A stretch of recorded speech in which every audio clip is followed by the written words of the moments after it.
पिछली बार हम लोग इसके ऊपर थे कि ये जो 4 कंपोनेंट है अपने रेफ्रिजरेशन सिस्टम के, compressor, condenser, expansion device and evaporator, हम लोग यहाँ पे हमने रुके थे कि हर एक का क्या क्या फंक्शन है। जैसे कि हमने देखा था कंप्रेसर का फंक्शन क्या है, फिर कंडेंसर का फंक्शन क्या है, फिर एक्सपेंशन वाल्व का फंक्शन क्या है, और इवापोरेटर का फंक्शन क्या है। तो हम लोग एक केस स्टडी लेते हैं कि मान लो एक R22 का मशीन है, यूनिट है, तो उसमें कौन से सेक्शन क्या प्रेशर होगा, क्या टेम्परेचर होगा। अभी जस्ट थोड़ा देर पहले दिग्विजय सर ने अपने को ये बताया हुआ है कि what is super heat, sub cooling, what is sub cooling, what is super heat and what is saturation. सबको पता चल गया? Everybody has understood that? Hello hello yes hello Ajay ji, आपको पता चल गया what is super heat, what is sub cooling? अरे yes यार, सर आवाज मेरा नहीं आ रहा है क्या? आप लोग समझ गए सब? Yes sir yes sir Vishwesh, yes sir. Hello, hello Anand कौन है? हाँ, सोनल, तुम्हाला समजलं का?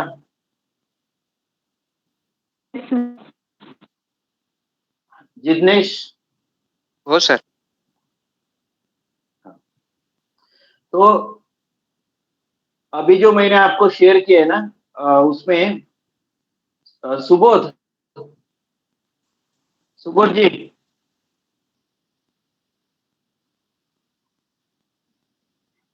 तो जो पुढचा डायग्राम ना प्रेशर टेम्परेचरचा, तो पण शेअर करा ना.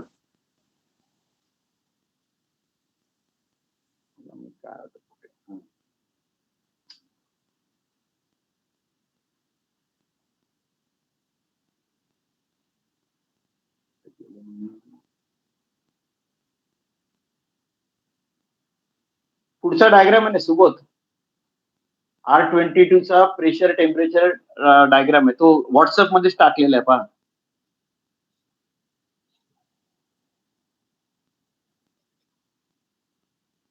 तो थोडा शेअर केला, आपण त्याच्यावर बोलू आणि मग या सायकलवर येऊ, म्हणजे समजायला सोपं पडेल.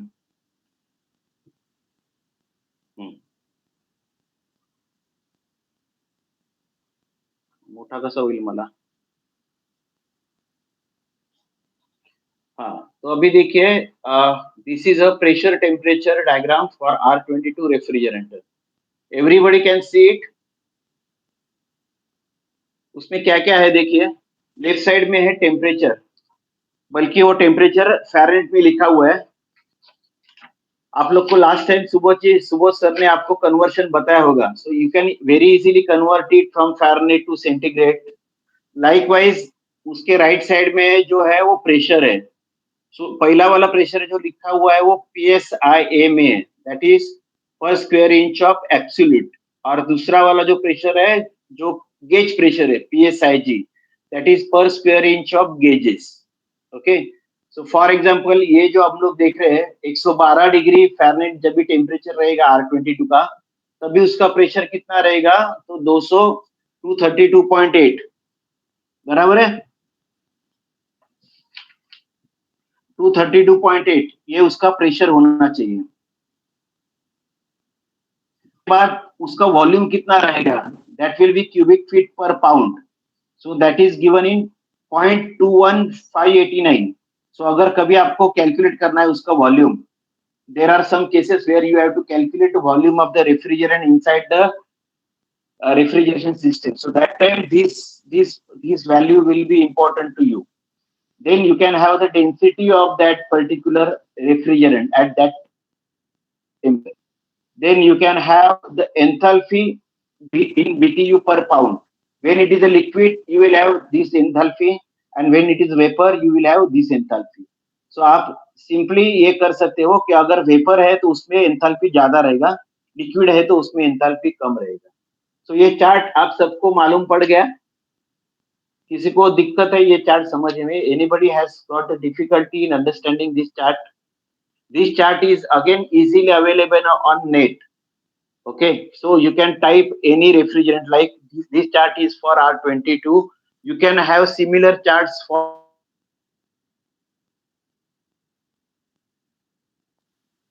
R407C, maybe any other refrigerant which are used in the refrigerant industry.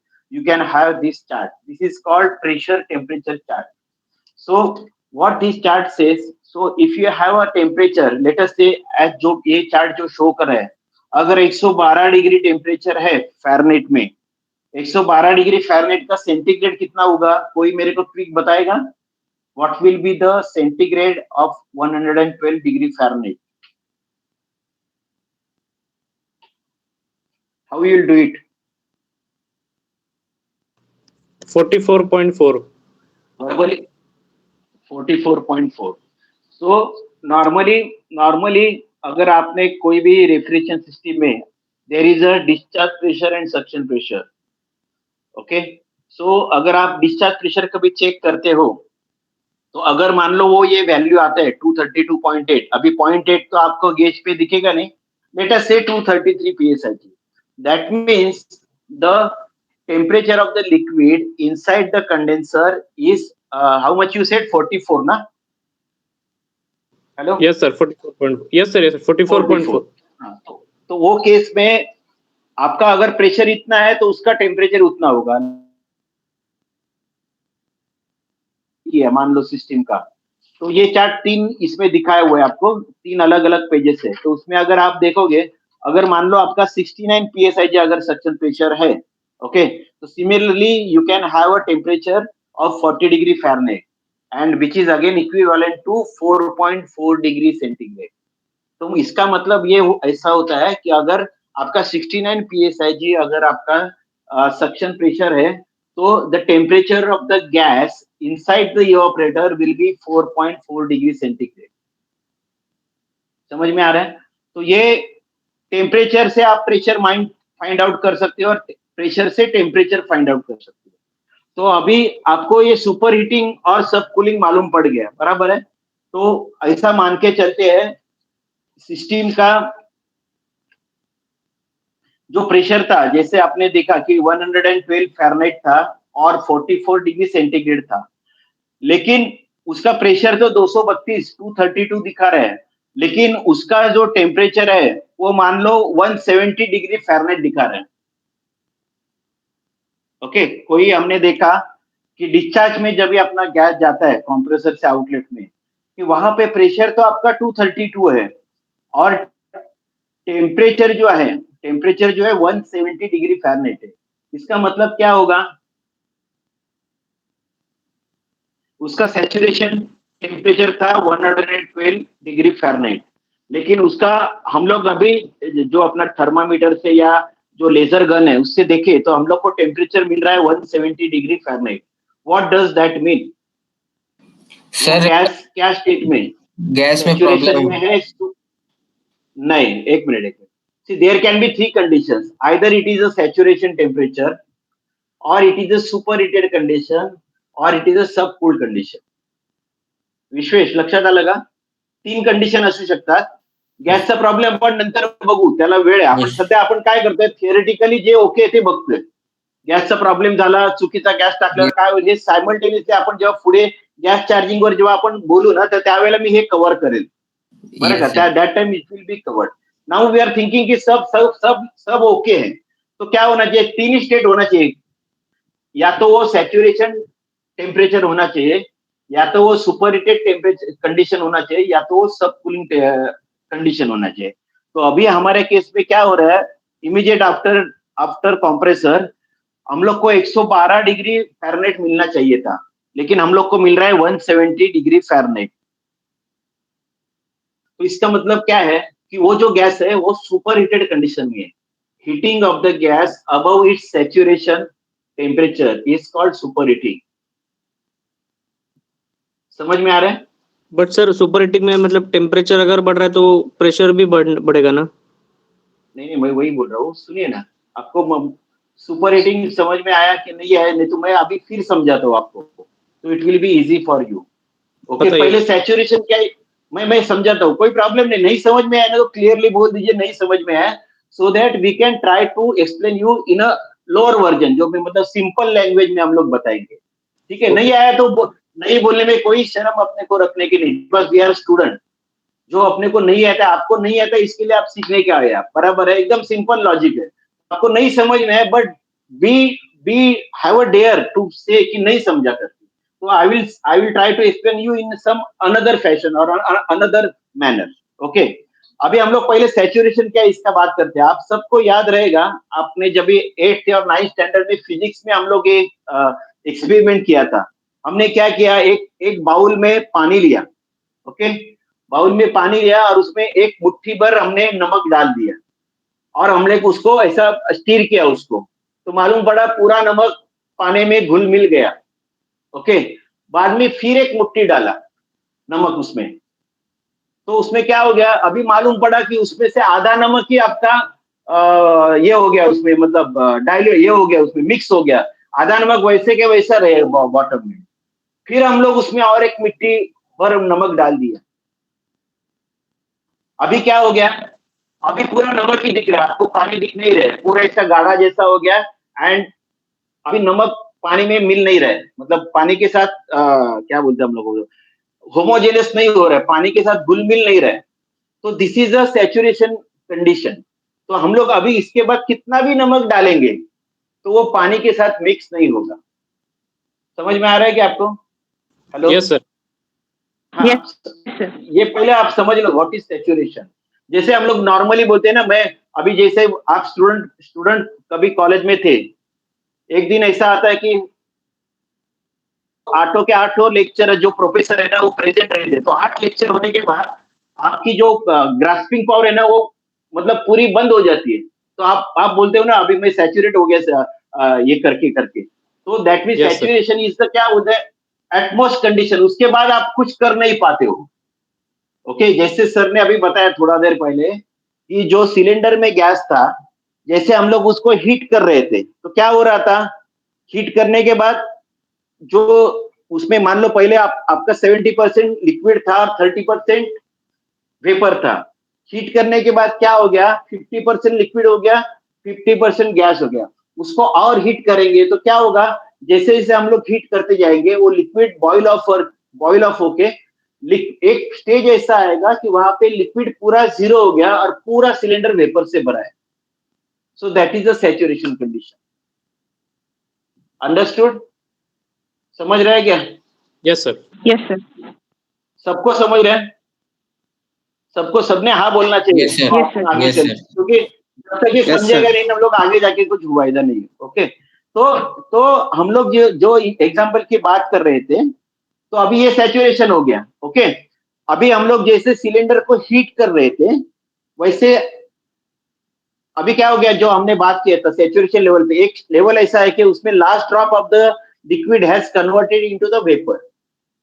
अभी इसके बाद क्या होगा, इसके बाद जो भी हम लोग हीट करेंगे तो अभी वहां पे लिक्विड कुछ बचा नहीं है, तो क्या होगा, वो सिलेंडर का प्रेशर जो है, टेम्परेचर जो बढ़ने लगेगा, प्रेशर विल रिमेन सेम लेकिन उसका जो टेम्परेचर है वो बढ़ने लगेगा, so that condition is super heating. Heating of the refrigerant above its saturation is called superheating, and simultaneously cooling of the refrigerant below its saturation is called subcooling. एकदम एक simple line में आपको definition मिल गया। अभी हम लोग एक देखते हैं, जो सिलेंडर को हमने हीट किया था, ओके, लास्ट बूंद उसका वेपर था, वो सॉरी लास्ट बूंद उसका लिक्विड था, वो वेपर में कन्वर्ट हो गया। अभी हम लोग रिवर्स करते हैं, अभी ये सिलेंडर को ठंडा करने लगते हैं अपन। अभी क्या होगा, स्टार्ट में क्या था, ये पूरा सिलेंडर 100% वेपर से भरा हुआ था, हमने उसको फ्रिज में रख दिया, मान लो ठंडा किया। अभी क्या होगा, थोड़ा देर बाद क्या होगा, जैसे टेम्परेचर उतरने लगेगा, थोड़ा देर क्या होगा, वो जो 100% वेपर था it will convert into liquid, let us से 10% लिक्विड हो गया और 90% वेपर है, उसको और ठंडा किया हमने।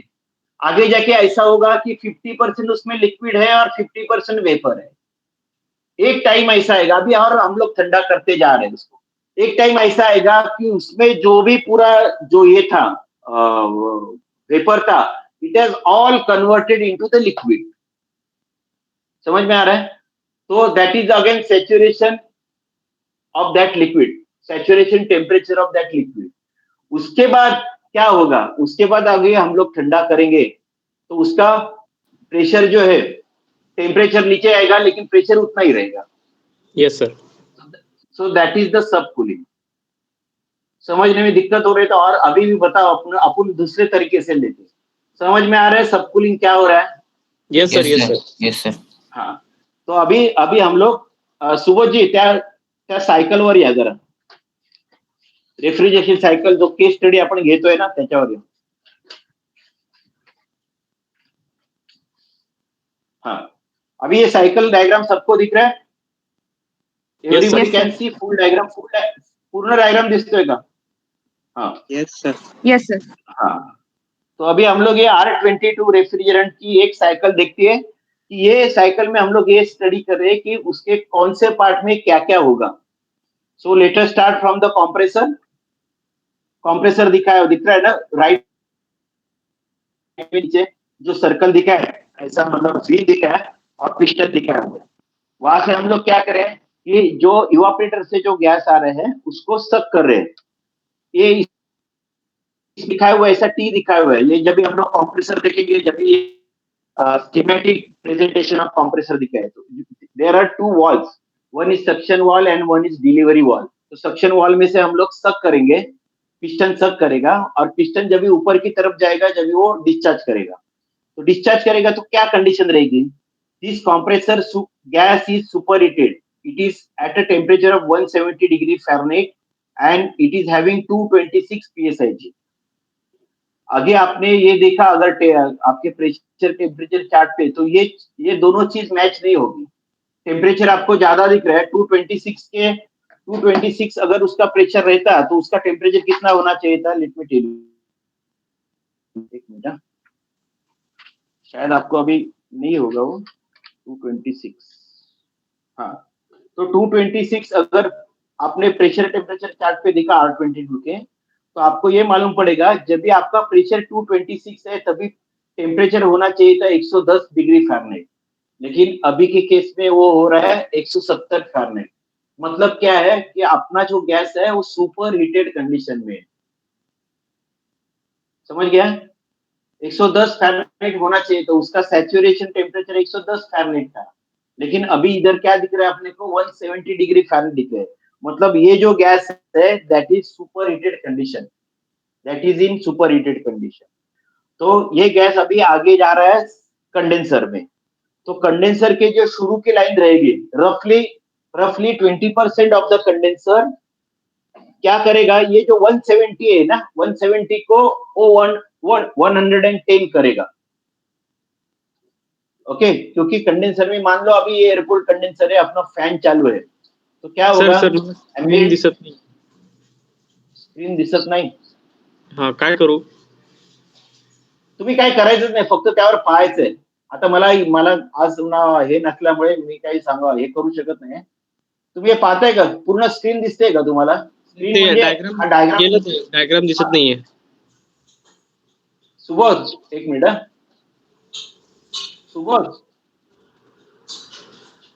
Subodh will help us. Diagram दिसते सर त्याच्यावर पिन डायग्राम क्लिक करून त्याच्यावर पिनचा ऑप्शन आहे, त्याच्यावर क्लिक करा, तुम्हाला थोडंसं एनलार्ज दिसेल. एक मिनिट, मी लॉग इन होतो. हा, लॉग आउट. एक डायग्राम दिसत नाही, थोडा मोठा करा पण. सांगते लॉग आउट करून लॉग इन करतोय.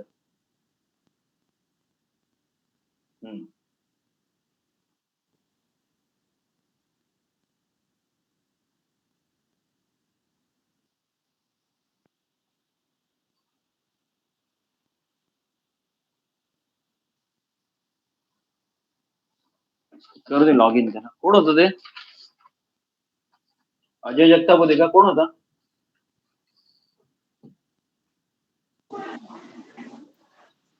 हो सर, आता दिसते. हा, आता थोडस जरा आज थोडस आपलं लिमिटेशन्स आहेत बरं का, थोडस हे करून घ्या तुम्ही.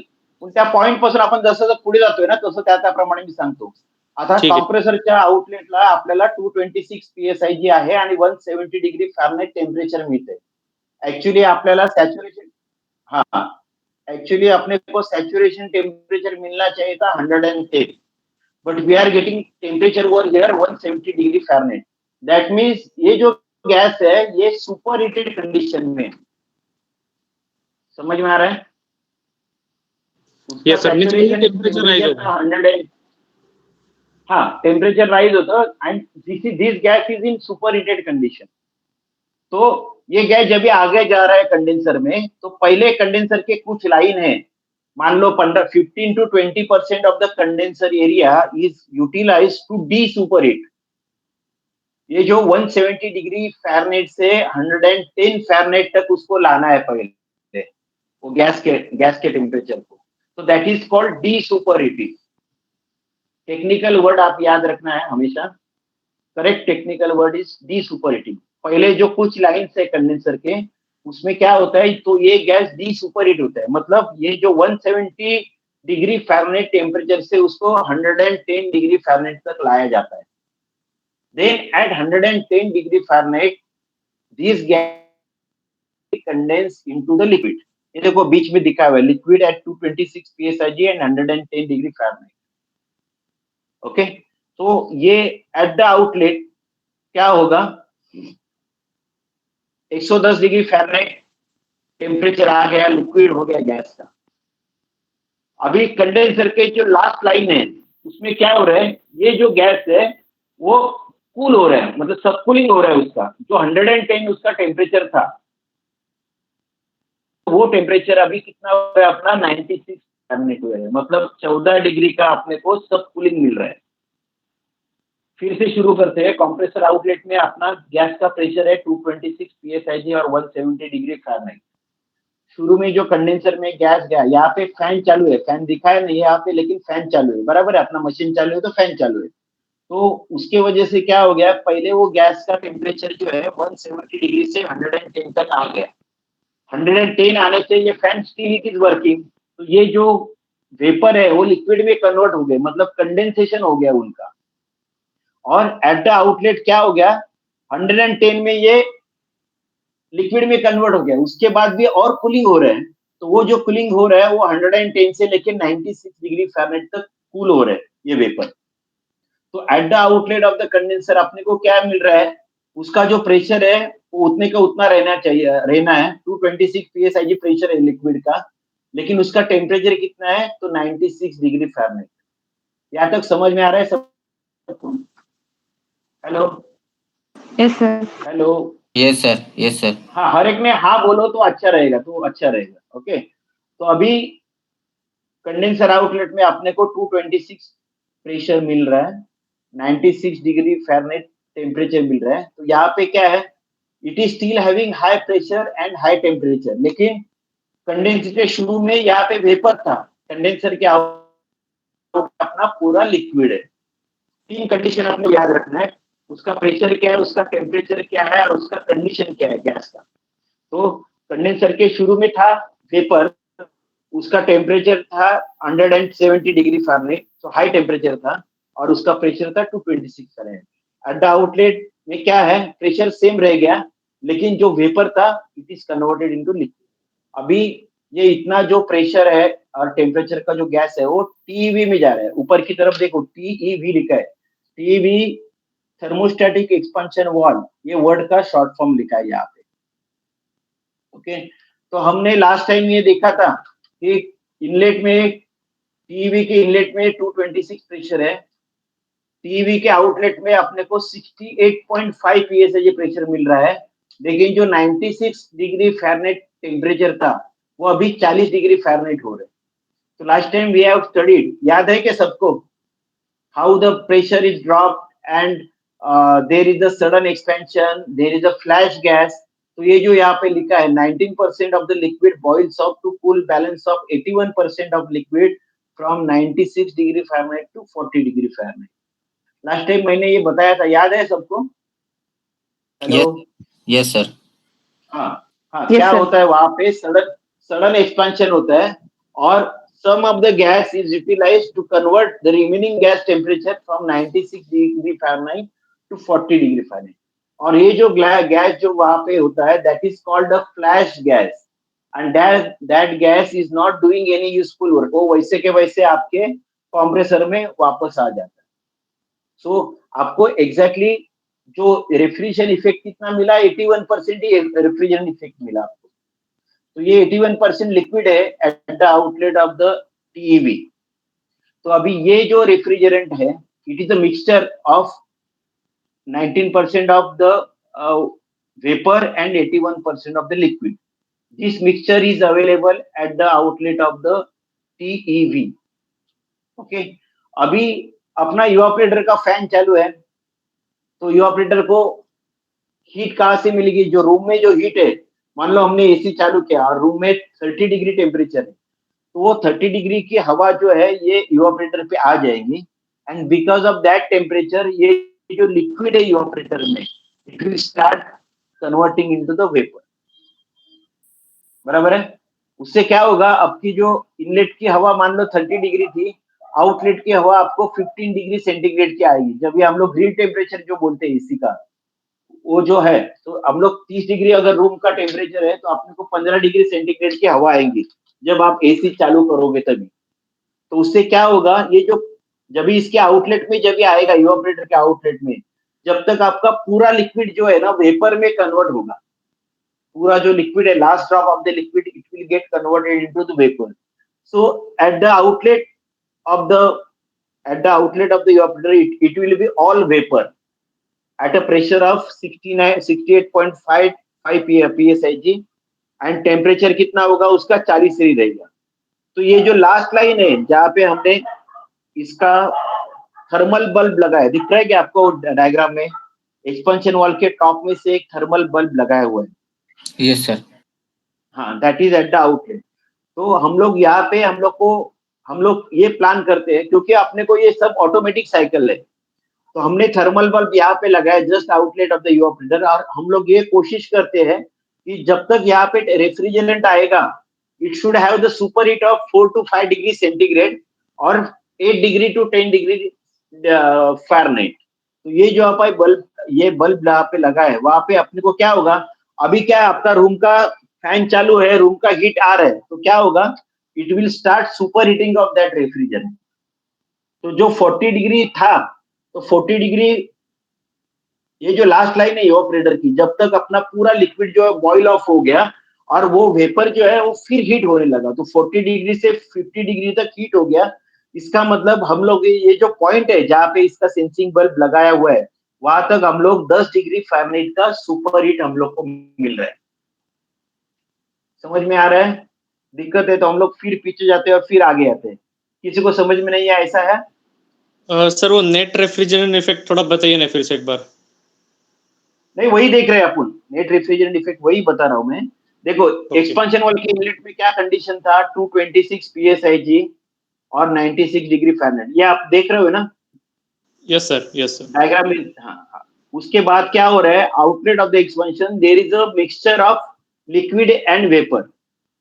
जैसा मैंने लास्ट टाइम बताया था, क्या होता है वहां पे सडन एक्सपेंशन होता है, सडन इवापोरेशन होता है गैस का, and heat required for that evaporation is taken from the remaining gas. जैसे हमने देखा था ना मटके का एग्जांपल, याद आ रहा है आपको? Yes sir.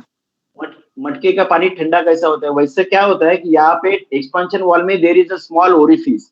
So because of the pressure drop, जब भी वो ओरिफिस में से गैस बाहर आता है, तो वहां पे सडन एक्सपेंशन होता है. कुछ जो गैस है, कुछ परसेंटेज ऑफ गैस का सडन एक्सपेंशन होता है. तो ये एग्जांपल में आपको देखेंगे तो 19% जो लिक्विड है वो बॉइल ऑफ हो जाता है, और उससे क्या होता है, उसको जो इवापोरेशन के लिए हीट लगती है, वो क्या करता है, 81% जो लिक्विड है उसका टेम्परेचर 96 डिग्री से लेके 40 डिग्री फ़ारेनहाइट तक ड्रॉप कर देता है. मतलब एनी इवापोरेटर, रफली स्पीकिंग, एनी इवापोरेटर जो हम लोग जो गैस दे रहे हैं, उसका 80% ही हमारा इवापोरेटर इफेक्टिव काम कर रहे हैं. क्योंकि ये जो 19% जो लिक्विड जो बॉइल ऑफ हुआ, it is called as a flash gas, and that gas can not do any useful work. वो वैसे के वैसे वापस चला जाएगा कहाँ पे, कॉम्प्रेसर में। ओके, तो ये जब भी मिक्सचर हमने इवापोरेटर में फीड किया इनलेट में, हाँ इवापोरेटर के इनलेट में एक्सपेंशन वाल्व के आउट में, अभी अपना इवापोरेटर फैन चालू है तो रूम का हीट आ रहा है ना, हॉट एयर आ रहा है उसके ऊपर, इवापोरेटर के ऊपर, तो because of that heat this remaining 81% जो लिक्विड है वो धीरे धीरे उसका वेपर में कन्वर्ट होता जाएगा। तो at the end of the evaporator, latest से last line of the evaporator, ये पूरा जो लिक्विड है वो वेपर में कन्वर्ट हो गया। तो ये जो 40 डिग्री फ़ारेनहाइट और 68.5 प्रेशर था, ये उसका सैचुरेशन टेम्परेचर और सैचुरेशन प्रेशर है। अभी क्या 40 डिग्री से लेके वो 50 डिग्री तक हीट हो गया। अब जहाँ पे बल्ब लगा है वहां पे देखोगे, वहां पे लिखा है superheated vapour at 50 degree and 68.5 psi and there is no change in the pressure. जो इवापोरेटर के इनलेट में प्रेशर था वही प्रेशर इवापोरेटर के आउटलेट में था, लेकिन इवापोरेटर के इनलेट में 40 डिग्री फ़ारेनहाइट का जो सैचुरेशन टेम्परेचर था वो 40 डिग्री से था। अभी हमारा टेम्परेचर मिल रहा है 50 degree Fahrenheit, that means 10 degree Fahrenheit हमारा सुपर हीट हो गया। यहाँ तक समझ में आया Ajay ji? Yes sir. Hello, हाँ, तो अभी ये जो सुपर हीटेड गैस है, ये आपने सब देखा होगा, कोई भी विंडो एसी या स्प्लिट एसी, हम लोग सक्शन लाइन को नॉर्मली उसको इंसुलेट करते हैं, नाइट्राइल रबर बोलो या हिटलॉन बोलो। वो क्यों हिटलेट करते हैं? हमने उसको इंसुलेट भी किया, फिर भी उसका जो टेम्परेचर है जो 50 था वो इनलेट में अभी अपने को 60 डिग्री फ़ारेनहाइट हो गया। मतलब और 5 डिग्री टेम्परेचर अपना बढ़ गया, 5 डिग्री सेंटीग्रेड या 10 degree Fahrenheit. So at the inlet of the compressor, you have 60 degree Fahrenheit temperature and 68.5 psi उसका गैस का प्रेशर है।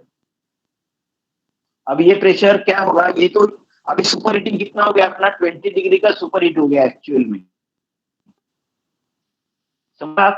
40 डिग्री फ़ारेनहाइट उसका प्रेशर के हिसाब से उसका टेम्परेचर होना चाहिए था, लेकिन बिकॉज ऑफ दिस अपना सुपर हीटिंग कितना है? 20 डिग्री सेंटीग्रेड का सुपर हीट हो गया, 20 डिग्री फ़ारेनहाइट का सुपर हीट हो गया।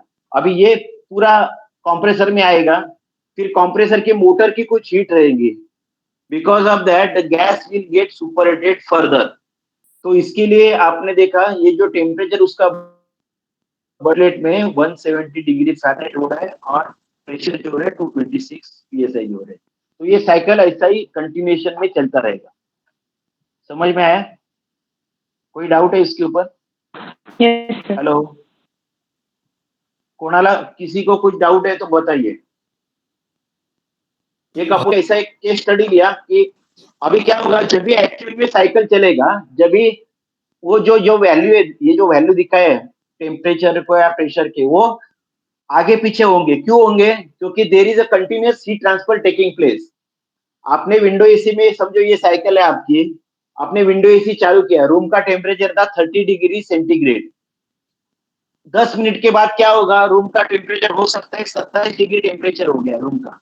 तो ये जो टेम्परेचर एंड प्रेशर के कंडीशन है वो चेंज हो जाएंगे, लेकिन अपने को मालूम पड़ना चाहिए। इसके लिए हमने एक केस स्टडी लेके कि अगर ये प्रेशर है और ये टेम्परेचर है तो हर सिस्टम में हर एक पार्ट में क्या क्या प्रेशर और क्या क्या टेम्परेचर होगा, कहाँ पे सुपर हीट होगा, कहाँ पे सुप कूलिंग होगा, ये हम लोग स्टडी किए हुए ये साइकिल के थ्रू। किसी को समझ में नहीं आया ऐसा है? एनीबडी? हेलो, सर ते 70.12 कसं आलं ते नाही एकदा कळलं. कुठे? Net refrigeration effect.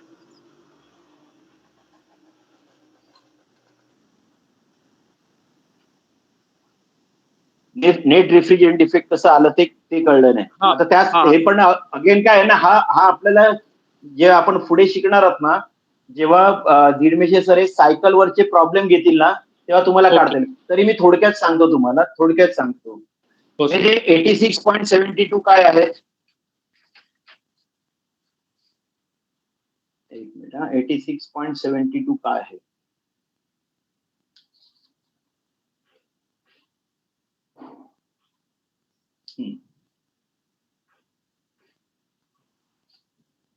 R22 चा जर थर्मोडायनिक टेबल पाहिलं ना, तर त्यामध्ये 4.4 डिग्री सेंटीग्रेड ला तुम्हाला 86.72 BTU पर पाऊंड एवढी लेटेंट हीट ऑफ वेपरायझेशन दिसते. ओके. ऍडव्हान्स टेबल पाहिलं तर आता मी मगाशी दाखवलं त्यामध्ये नाही दिसणार. ऍडव्हान्स टेबल ज्या प्रॉपर्टीज मध्ये पाहिलं तर त्याची Okay. Latent heat of vaporization जी आहे ती 86.72 BTU पर पाऊंड आहे R22 ची ऍट 40 डिग्री फॅरनहाईट और 4.4 डिग्री सेंटीग्रेड. ओके. त्यापैकी आता 11.66 हे काय आहे ते पण मी तुम्हाला सांगतो. 11.66 काय आहे तर आपलं जे लिक्विड होतं ते 110 डिग्री फॅरनहाईटचं होतं. बरोबर. 110 डिग्री फॅरनहाईटला त्याची जी एन्थॅल्पी होती ती 42.44 BTU पर पाऊंड होती. ओके. आणि ऍट 4.40 डिग्री ती 21.42 BTU पर पाऊंड आहे. या दोघातला जो फरक आहे तो आहे 11.66 किलो कॅलरीज किंवा 21.02 BTU पर पाऊंड. तर एवढी हीट आपल्याला काढायची होती. ओके. त्यापैकी म्हणजे 86 पैकी 11 पॉईंट जी होती ना सम व्हॅल्यू आहे ना 11.66. नाही इथे टायपिंग मिस्टेक आहे. इथे 11.66 लिहिलंय आणि इथे 16.66 लिहिलंय. पण एवढी हीट आपण काढली म्हणून तुम्हाला जो नेट रेफ्रिजरंट इफेक्ट मिळालेला आहे तो 70.12 BTU पर पाऊंड मिळालेला आहे. Okay. So that is called net refrigerant effect of that refrigerant. Okay. हे जेव्हा तुम्हाला सर जेव्हा पुढच्या वेळेला जेव्हा सिस्टीम्स वरची एक्झाम्पल सॉल्व्ह करून घेतील ना तर त्यावेळेला तुम्हाला हे कसं वापरायचं आणि कसं काढायचं हे कळेल. हे आपण आता प्रायमरी फक्त तुम्हाला एक ओळख करून देतोय आपण काय ओके सर. त्यासाठी समजावं तुम्हाला हे सिस्टीम समजावी सायकल मध्ये कुठे काय असेल हे समजावं म्हणून आपण आता शिकलोय. ओके. पुढच्या वेळेला जेव्हा निर्मेश सर याच्यावरची एक्झाम्पल घेतो तेव्हा सांगतो. तर आता ही सिस्टीम लक्षात आली का. एक विंडो एसीचं जर समजा सिस्टीम आहे तर आता मला मी विचारलेल्या प्रश्नांची थोडक्यात उत्तर द्या म्हणजे तुम्हाला ही सिस्टीम समजली हे मला समजेल. आता मला यामध्ये सांगा की सबकुलिंग लिक्विड सबकूल कुठे होते आपल्या सिस्टीम मध्ये. दुसरं कोणीतरी उत्तर द्या. आता कोण अजय बोलत होते ना. दुसरं कोणीतरी मला उत्तर द्या सिस्टीम मध्ये सबकुलिंग कुठे होते.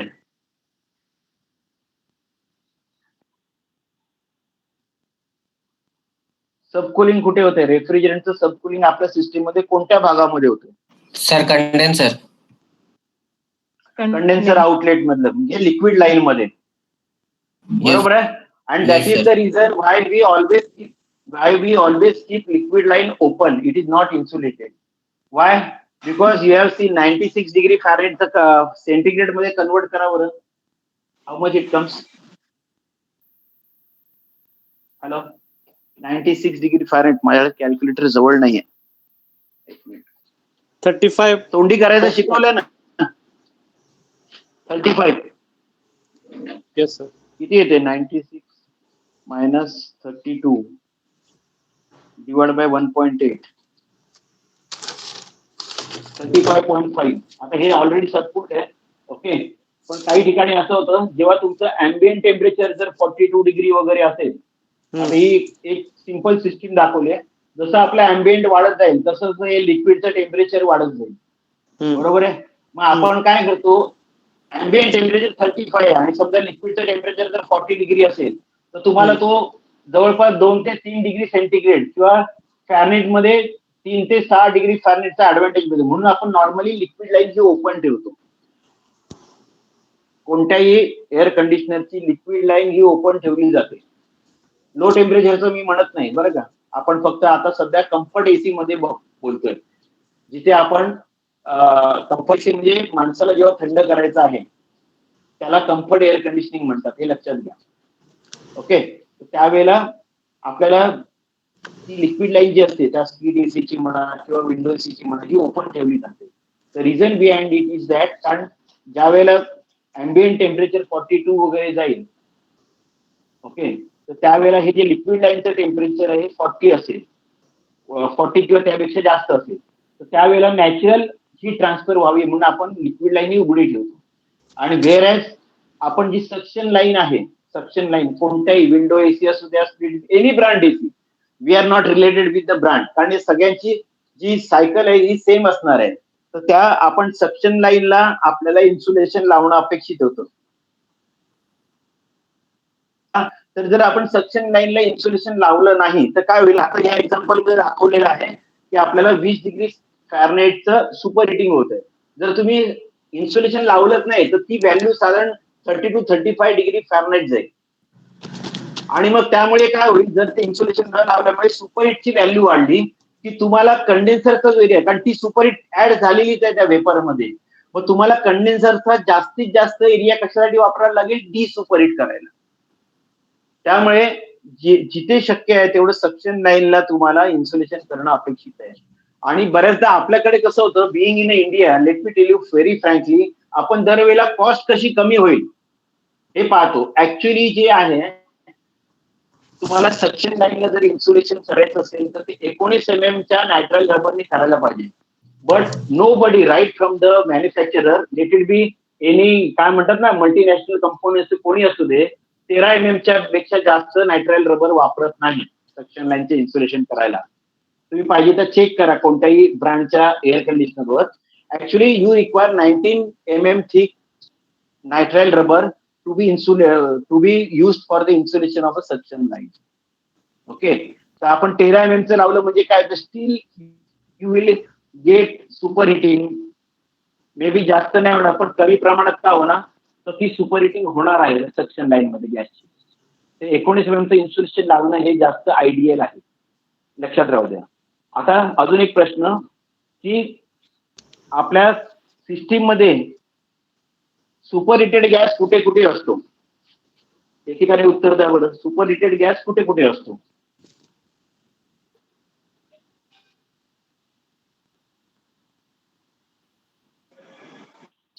सर डिस्चार्ज मध्ये एक सुपर हिटेड असतो आणि एक कॉम्प्रेसर इनलेटला, हा, इव्हॅपोरेटरच्या आउटलेटला असतो. Outlet of the evaporator, inlet of the compressor and outlet of the compressor. Yes. Compressor. So now, so आता we have seen this as a window air conditioner. समजा एक विंडो एअर कंडिशनरची सिस्टीम पाहिली. ही window air conditioner मध्ये आपल्याला room, what is the room temperature expected for the window conditioner? Hello, can anybody tell? Sir तुमचा आवाज break झाला, एकदा प्रश्न रिपीट कर. येतोय का?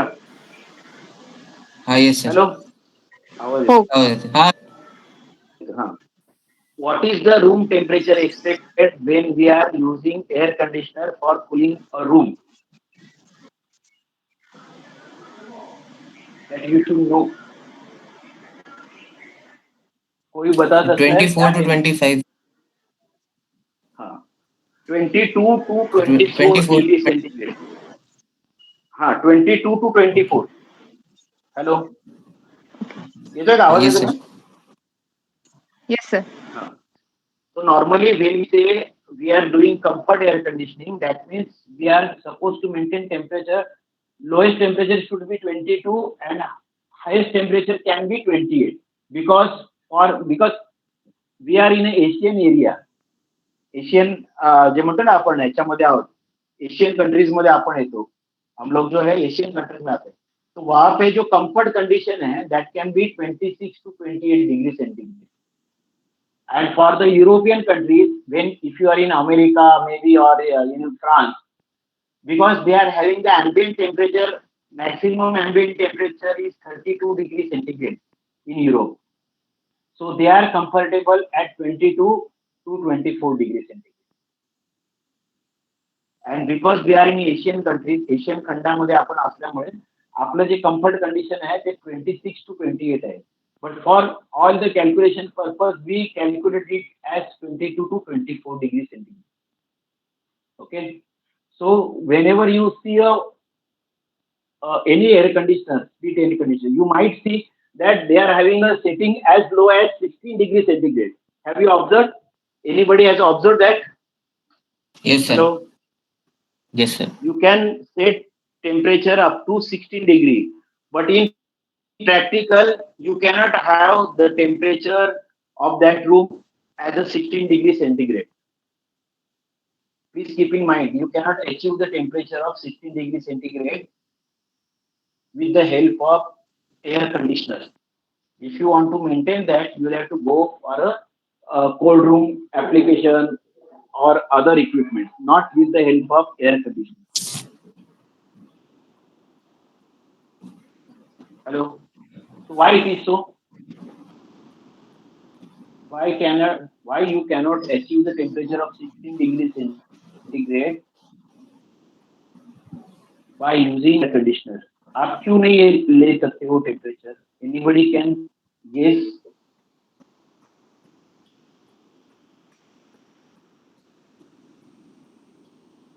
Try to reply. गलत रहेगा तो भी चलेगा, लेकिन आपका जो है ना, it should not be, आपने भी थोड़ा सा एनालिटिकल माइंड आपका चालू रहना चाहिए, and you should be able to चलेगा. I will correct you.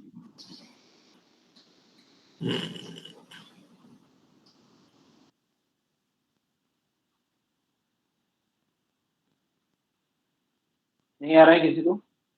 अभी देखिए ये केस में अभी हमारा जो इवोपरेटर में जो टेम्परेचर था वो कितना था? 40 degree Fahrenheit means 4.4 degree, let us से 4.5 डिग्री सेंटीग्रेड. तो अभी हमारा जो इनलेट का एयर जो था, विंडो एयर कंडीशनर या स्पीड एयर कंडीशनर, इनलेट का एयर है वो 26 डिग्री फ़ारेनहाइट है, सॉरी 26 डिग्री सेंटीग्रेड है.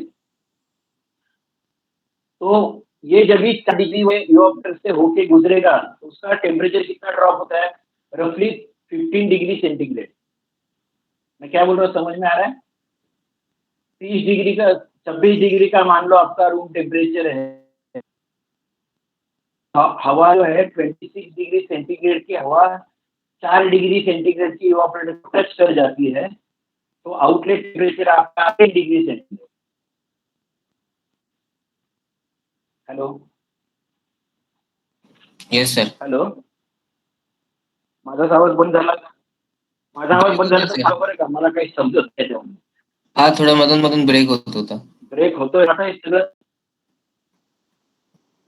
आता ठीक आहे सर. लावल्यामुळे होत आहे माझ्या. येतोय सर आता येतो. हाँ. तो ये आपके समझ में आ रहा है क्या? 4 डिग्री सेंटीग्रेड का जब भी आपका इवोपरेटर में गैस का टेम्परेचर है तो आपका आउटलेट टेम्परेचर आ रहा है 15 डिग्री. तो ये 15 डिग्री की हवा फिर आपके रूम में आ जाती है एसी आउटलेट से. फिर वो जो हवा है 15 डिग्री की हवा 26 डिग्री के साथ मिक्स होती है, तो क्या होगा? अगले साइकिल में आपको टेम्परेचर होगा 25 डिग्री. फिर वो 25 की हवा एसी के अंदर आएगी, मतलब इवोपरेटर पे आएगी, फिर वो ड्रॉप होगी 14 डिग्री तक. फिर 14 डिग्री की हवा रूम में आएगी, it will get mix with the 25 degree centigrade और वो फिर 24 डिग्री हो जाएगी. ऐसे करते क्या होगा? आपका जो 24 डिग्री जब भी रूम का टेम्परेचर आएगा, जब भी एसी का आउटलेट का टेम्परेचर 12 डिग्री सेंटीग्रेड हो जाएगा. ओके. अभी हम लोग को रूम में अगर 16 डिग्री लेना है, आपको रूम में 24 डिग्री लेना था, तो आपके एसी के आउटलेट का टेम्परेचर हो गया था 12 डिग्री. अगर आपके रूम में अगर 16 डिग्री लेना है, मान लो यहाँ पे आपको 24 और 16 8 डिग्री नीचे जाना है, तो आपको जो गैस का टेम्परेचर है वो भी 8 डिग्री नीचे जाना पड़ेगा. मतलब आपका इवोपरेटर में जो टेम्परेचर है वो -4 डिग्री सेंटीग्रेड लेना पड़ेगा. मैं क्या बोल रहा हूँ, समझ में आ रहा है क्या आपको? Yes sir, yes sir. Hello. Yes sir, yes sir, yes sir. नहीं, अगर नहीं समझ रहे तो आप बोलो, क्योंकि ये बहुत समझना इम्पोर्टेंट है. ये अगर आपको समझ गया तो आधा से ज्यादा एयर कंडीशनिंग आपको मालूम पड़ गया. एकदम सिंपल लैंग्वेज में बोलता हूँ. तो अगर मैंने -4 डिग्री का अगर गैस रखा इवोपरेटर में, तो क्या हो जाएगा मालूम है आपको? -4 डिग्री का गैस अगर आपने इवोपरेटर में रखा, एसी के इवोपरेटर, तो क्या होगा? जो भी इवोपरेटर पे पानी है, it will all get converted into the ice, और वो इवोपरेटर के जो सरफेस है वहां पे ऐसा बर्फ जैसा हो जाएगा एंड आपका एयर सर्कुलेशन रुक जाएगा. समझ रहे हो आप मैं क्या बोल रहा हूँ? Yes sir. 4 degree centigrade gas का टेम्परेचर है. इसके लिए जो भी गैस हवा में जो भी पानी है, मॉइस्चर है, जो पानी आता है, आपने देखा ना कंडेंसेड वाटर जो आता है इवोपरेटर में, वो ऐसा ड्रॉप करके नीचे जाके आपके जो ट्रे है उसमें सेटल हो जाता है या ड्रेन में से बाहर निकल जाते हैं। अगर मैंने कोशिश की कि -4 डिग्री टेम्परेचर मैंने दिया इवापोरेटर में, तो क्या होगा, ये जो पानी है it will all get converted into the ice, क्योंकि अपना आइस का आपने देखा फ्रीजिंग पॉइंट अपना 0 है, और अपना जो आइस है जब भी 4 डिग्री +4 डिग्री आता है, जब भी वहां से अपना फ्रीजिंग होना चालू हो जाता है। तो इसके लिए हम लोग एयर कंडीशनर को अगर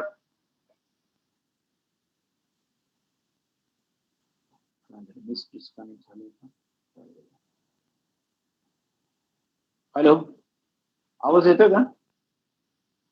हो सर येतोय. सर आवाज नव्हता येत मध्ये.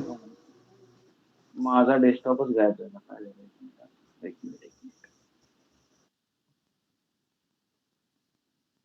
मला डॅशबोर्ड का नाही दिसत?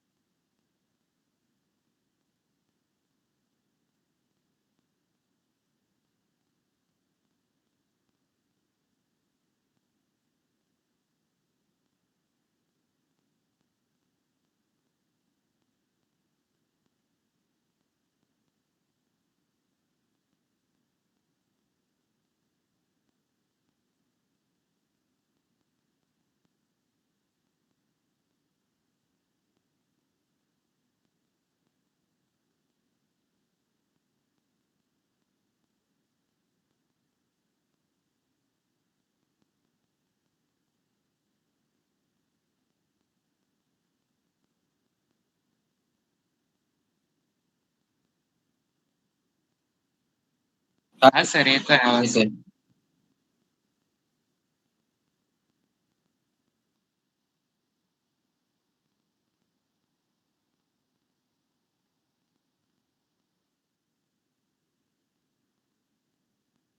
आता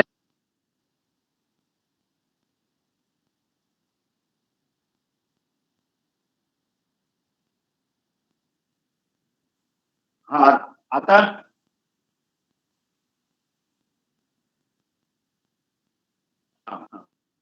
तो हम लोग थे, अगर हम लोग को इवापोरेटर टेम्परेचर हमारा 4 कर दे, तो आपको 12 डिग्री का ठंडा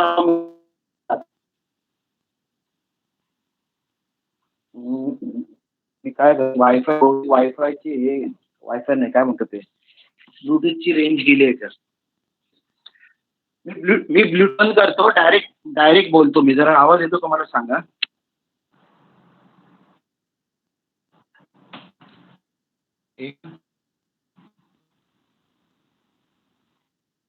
आवाज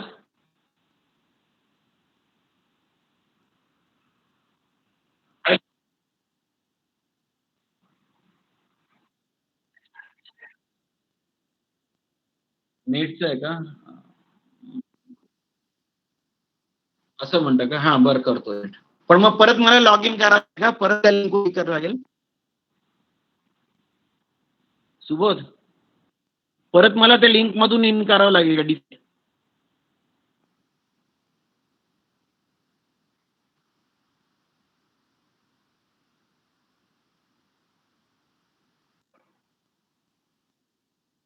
हो हो.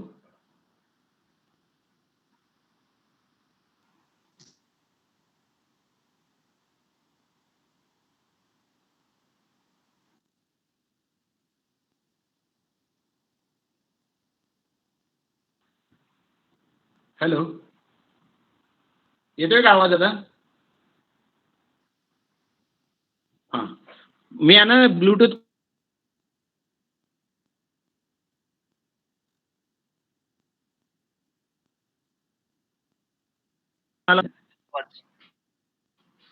गडबड होऊन जाते.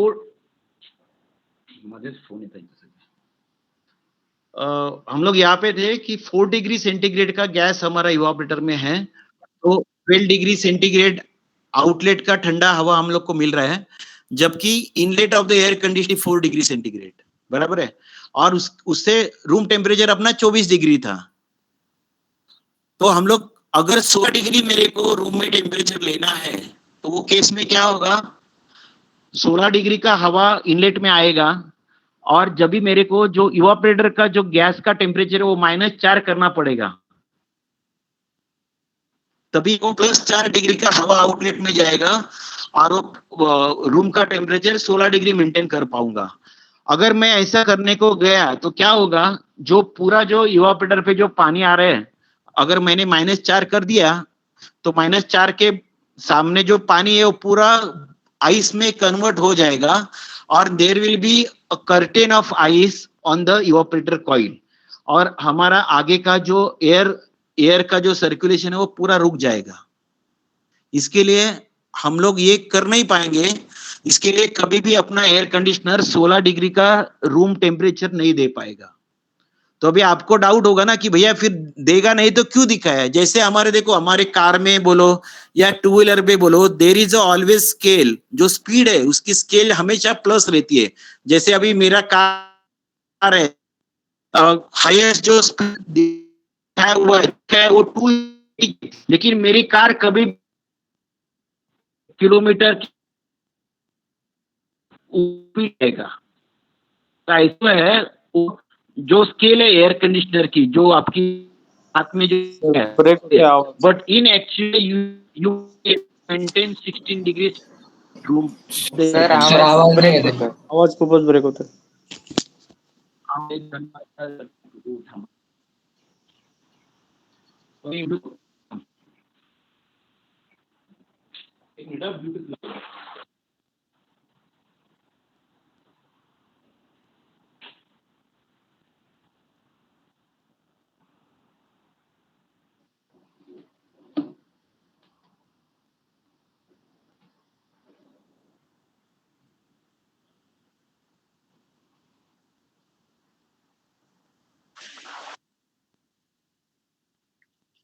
हेलो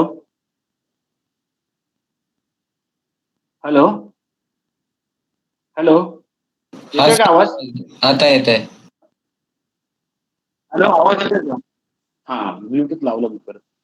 तर म्हणून अपन जैसा अपन ने देखा, अपने गाड़ी पे भी बहुत बार ऐसा होता है कि अपना गाड़ी अपन 120, 130 या 160 पे चला पाते हैं, लेकिन जो स्केल दिया रहता है जो स्पीडोमीटर का वो रहता है 240 या 280। लाइकवाइज ये जो स्केल दिया है इन्होंने 16 डिग्री का स्केल दिया है, लेकिन 16 डिग्री सेंटीग्रेड रूम टेम्परेचर हम लोग एयर कंडीशनर पे कभी भी नहीं ले पाएंगे। क्यों नहीं पड़ा आपको? सबको मालूम पड़ा मैंने जो बताया हो? Hello, yes sir. Yes. Yes sir. हाँ हाँ, तो अभी इसका मतलब ये हो गया कि जितने भी एयर कंडीशनर या जितने भी कूलिंग इक्विपमेंट है उसके रूम, उसका जो टेम्परेचर है उसके हिसाब से अपने को इवापोरेटर प्रेशर रखना है। मैं जो बोल रहा हूँ आपको समझ में नहीं आया शायद। ओके, अभी हम लोग वन बाय वन, आप एक बताओ कि जितने भी air conditioner and refrigeration equipment है ना, उसका एप्लीकेशन बताओ और उसका टेम्परेचर बताओ। जैसे हम लोग लेते हैं फिलहाल वाटर कूलर, वाटर कूलर में पानी का टेम्परेचर क्या आता है? हेलो, वाटर कूलर में पानी का टेम्परेचर क्या आता है?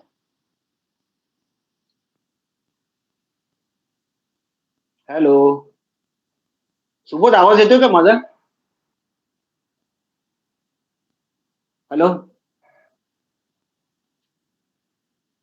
हा, मला बऱ्याचदा असा प्रश्न पडतो की माझा आवाज बंद झाला, लोक उत्तर देत नाहीत. Hello, what is the temperature of water cooler? Water, ठंडा पानी हम लोग पीते हैं ना वाटर कूलर का, तो उसका टेम्परेचर कितना रहता है? अभी आप सब लोगों को एक बात ध्यान रखनी चाहिए, जितने भी एयर कंडीशनर और रेफ्रिजरेशन इक्विपमेंट आपको दिखेंगे, ऐसा सोचना नहीं है कि मैंने विंडो एसी पे काम करता हूँ या स्पीड एसी पे काम करता हूँ तो मेरे को कोल्ड रूम के टेम्परेचर से क्या लेना है, ऐसा कभी आपने सोचना नहीं। आपको होना चाहिए कोल्ड रूम में क्या टेम्परेचर चल रहा है, होनी चाहिए। तो वाटर कूलर में जो हम लोग पानी पीते हैं उसका टेम्परेचर 16 से 18 डिग्री सेंटीग्रेड रहता है, करेक्ट है? और क्या बताएंगे आप इक्विपमेंट? हेलो, अरे जेवणाची वेळ झाली का? कोणीच उत्तर देत नाही मला, का बरं? Ajay ji, yes sir. Hello. हाँ हाँ, सर. कोई इक्विपमेंट बताओ ना आपने. जैसे मैंने एक बताया वाटर कूलर, जिसमें पानी का टेम्परेचर 16 से 18 डिग्री आता है. ओके, कोई और इक्विपमेंट बताओ. आपण वॉटर चिलर. वाटर चिलर क्या टेम्परेचर लेते हैं? 7 डिग्री. 7-12 डिग्री, 7 to 12 डिग्री असतो आपण. हा, अजून कोण सांगतंय? विश्व.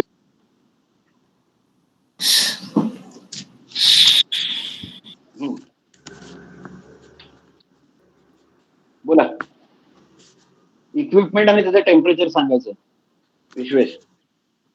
Yes sir. सर आपलं जे कोल्ड स्टोअरचे असतात इक्विपमेंट्स. कोणता पण एखादं पर्टिक्युलर सांगा म्हणजे. Sir deep freezer. कारण कोल्ड रूम म्हटलं तर डीप फ्रीजर. आपण समजा जे हॉटेलमध्ये डीप फ्रीजर असतं त्याचं टेम्परेचर किती असतं? साधारण सर 2 ते 3 डिग्री ते 4 डिग्री आय गेस. मला माझे कन्फर्म नाहीये बट गेस केलं. नाही. हा, ऐकून घ्या. When we call deep freezer you have to get a temperature of -18 degree centigrade. Okay. आणि जे आपण कोल्ड ड्रिंक ठेवतो ना, that is correct technical name is bottle cooler. Okay. ज्याच्यामध्ये आपण कोल्ड ड्रिंक ठेवतो ना, यस सर. जिसमें कोल्ड ड्रिंक रखा जाता है, that is called the bottle cooler. Okay, and that temperature is 4 to 6 degree centigrade. Again, bottle cooler, we cannot go below 4 degree because what will happen? Whatever the liquid is there, if we try to maintain below 4 degree, that liquid will try to freeze. Yes sir. Not only freeze, it will break the bottle. Because when it will try to freeze, as we have already studied, that at 4 degree, the water will get expanded. Below 4 degree, water will get expanded and there is chances that bottle will break. So, bottle cooler, we are keeping the temperature 6 degree. Anything और equipment बताएंगे? हेलो, अजून एखादा equipment सांगा.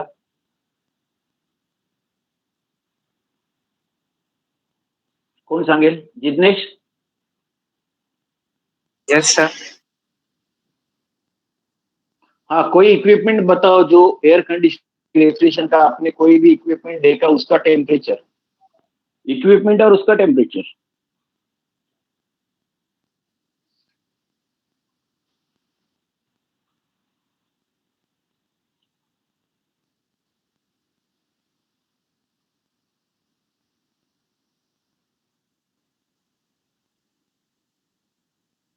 नहीं बता पाएंगे? No sir. चलो ठीक है, अपन विंडो एसी घेऊ आता, जे आपण स्टडी करतो ते घेऊ. विंडो एयर कंडीशनर में रूम टेम्परेचर अपने को 22 to 24 डिग्री सेंटीग्रेड लेना है. बराबर है? तो आप लोग आपके नोट में एक चार्ट बनाओ, जैसे बोल रहा हूँ. देयर विल बी, पहला आपका सीरियल नंबर रहेगा 1 2 3 4 5. Okay, 1 2 3 5 serial number. 1 के सामने water cooler. Second number water chiller. Third number deep freezer. Fourth number bottle cooler. Fifth number window air conditioner. Okay, ये 5 हो गए. अभी इसके टेम्परेचर लिखो. Application temperature you can say, उसका हेडिंग ऐसा आएगा, एप्लीकेशन टेम्परेचर. तो वाटर कूलर में अपने को 16 डिग्री से 18 डिग्री सेंटीग्रेड पानी ठंडा करना है. वाटर चिलर में आपको 7 डिग्री सेंटीग्रेड तक क्या ठंडा करना है? Again it is a water. Deep freezer. हाँ, डीप फ्रीजर के आगे -18 डिग्री सेंटीग्रेड. यहाँ पे क्या ठंडा करना है आपको? हवा ठंडी करनी है, एयर. हेलो, बराबर है ना? Yes sir. फ्रीजर में आप एयर ठंडा करोगे, फिर वो एयर के कांटेक्ट में आके जो भी आपने आइसक्रीम रखा है या जो भी आपके फूड आइटम जो भी रखे वो ठंडे हो जाएंगे. बॉटल कूलर में क्या ठंडा करना है? 4 to 6 डिग्री सेंटीग्रेड उसका रेंज है बॉटल कूलर का. उसमें क्या ठंडा करना है? Again air. और विंडो एयर कंडीशनर में 22 टू 24 डिग्री सेंटीग्रेड क्या ठंडा करना है? एयर। विंडो एसी में क्या करना अपने को? एयर। एप्लीकेशन क्या है? तो एयर है। अभी उसके बाद इधर लिखो temperature of the refrigerant inside evaporator. Temperature of refrigerant inside evaporator. तो अभी विंडो एसी के बारे में आपको मालूम था कितना? 4.5 डिग्री सेंटीग्रेड आपने इवापोरेटर में टेम्परेचर मेंटेन करना है, जब भी जाके आपका रूम टेम्परेचर 22 टू 24 डिग्री आएगा। बराबर है। अभी हम लोग वाटर कूलर का बात करते हैं। वाटर कूलर में 16 से 18 डिग्री आपने पानी ठंडा करना है।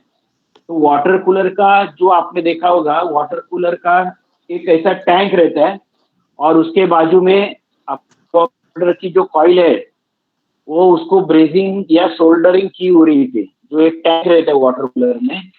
ओके, आप अगर देखे नहीं होगे वाटर कूलर तो आप उसको देखो, कभी भी कोई भी वाटर कूलर के पास आप पानी पीने को जाओगे तो जस्ट ऑब्जर्व इट। वहां पे एक टैंक है जिसमें पानी स्टोर किया हुआ है और वो टैंक के बाजू में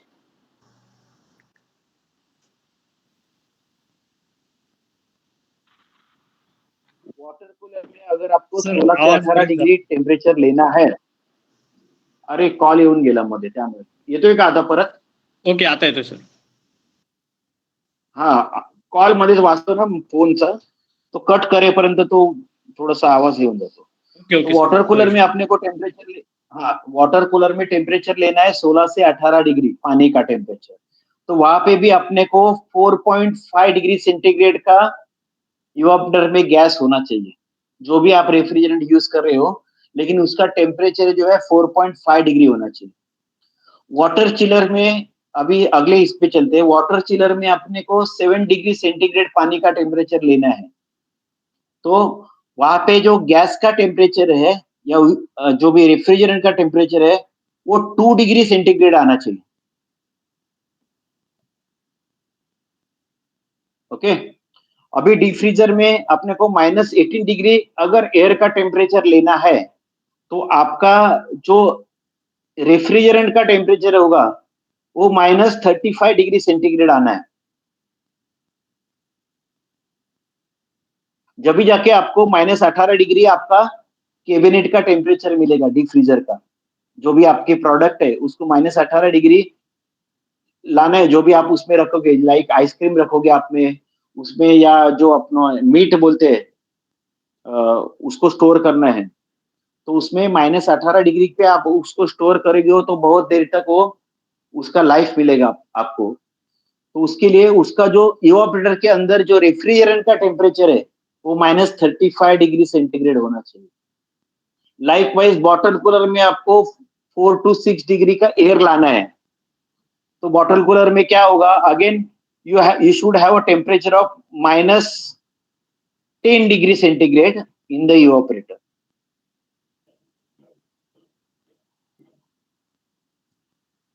टेबल पूरा हो गया? आपने पूरा लिख लिया टेबल पांचों आइटम का? Hello, yes sir. Yes sir. हाँ, तो आपने कभी भी जो भी कोई भी इक्विपमेंट आपने स्टडी किया कर रहे हैं समझो, तो उसमें आपको एप्लीकेशन टेम्परेचर क्या है उसके हिसाब से आपको वो रेफ्रिजरेंट का टेम्परेचर रखना है। एंड रेफ्रिजरेंट का अगर टेम्परेचर आपको मालूम है इवापोरेटर में क्या है, तो उससे आपको वो पर्टिकुलर इक्विपमेंट का आपको सक्शन प्रेशर मालूम पड़ेगा। समझ में आ रहा है आपको? एनी इक्विपमेंट का आपको सक्शन प्रेशर मालूम पड़ेगा, क्योंकि आपको मालूम पड़ गया वो इक्विपमेंट में आपको एप्लीकेशन क्या है, उसका एप्लीकेशन क्या है। जैसे कि हम लोग बॉटल कूलर का हमने बात किया, तो बॉटल कूलर में आपको 4 से 6 डिग्री का आपको टेम्परेचर मेंटेन करना है। तो 4 से 6 डिग्री अगर आपको टेम्परेचर मेंटेन करना है तो आपको इवापोरेटर का टेम्परेचर जो है -10 तक जाना चाहिए। अगर -10, अगर वो बॉटल कूलर में आपने R134A गैस अगर फिल किया है आपने, तो R134 का -10 डिग्री अगर प्रेशर टेम्परेचर चार्ट पे आप देखोगे तो -10 डिग्री सेंटीग्रेड का टेम्परेचर कितना आता है। तो accordingly any equipment if you study, आपको योर प्रेशर और टेम्परेचर क्या है ये मालूम पड़ना चाहिए। हेलो हेलो सर इसका कुछ थंब रूल ऐसा है कि हम लोग मतलब एक गेस कर सके कि अगर इतना टेम्परेचर रिक्वायर्ड है तो रेफ्रिजरेंट जो है इवेपोरेटर उसमें इतना रहेगा। वही थंब रूल में अभी बताया आपने जो टेबल स्टडी किया ना, तो आपको मालूम पड़ेगा आपका एप्लीकेशन टेम्परेचर क्या है, उसके ऊपर से आपको इवेपोरेटर का प्रेशर और टेम्परेचर मालूम पड़ेगा। वही हम लोग स्टडी, आपने जो सवाल पूछा उसका ही जवाब ये टेबल है जो आपने लिखा है आपके नोटबुक में, उसका ही जवाब है वो। तो मतलब अगर आपको कल कोई और इक्विपमेंट आपको खुद को डिजाइन करना है, मान लो मैं ऐसा बोल रहा हूँ आपको +10 डिग्री का आपको रेफ्रिजरेटर बनाना है, ओके। तो आप क्या करोगे, +10 डिग्री आपको रेफ्रिजरेटर में अगर कूलिंग चाहिए +8 डिग्री लेते हैं, चलो तो स्पेसिफिक हो जाएगा। जो हम लोग फ्लावर्स, ये रोजेस जो रहते हैं ना, गुलाब, ये जो ठंडा करते हैं, वहां पे हम लोग को वो जो कोल्ड रूम रहता है, वहां पे हम लोग को 8 डिग्री सेंटीग्रेड का रूम टेम्परेचर हम लोग को लेना है, ओके। तो अगर 8 डिग्री का रूम टेम्परेचर लेना है तो अपने को इवापोरेटर का टेम्परेचर कितना लेना पड़ेगा, तो ये टेबल से आप जज कर पाओगे।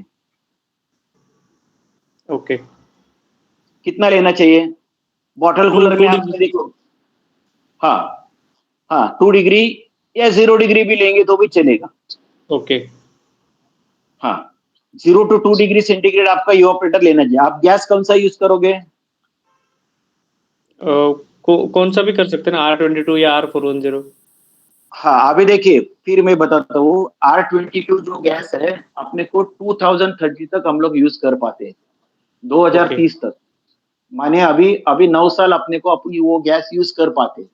लेकिन अगर आपका कस्टमर अगर मल्टीनेशनल है, मैं क्या बोल रहा हूँ ध्यान से सुनिए, अगर आपका कस्टमर मल्टीनेशनल है जिसका जो क्या बोलते हैं ना हम लोग, व्हाट यू कॉल, उसका जो हेड ऑफिस जो है अगर यूरोप में है, तो they will not allow you to use R22 gas.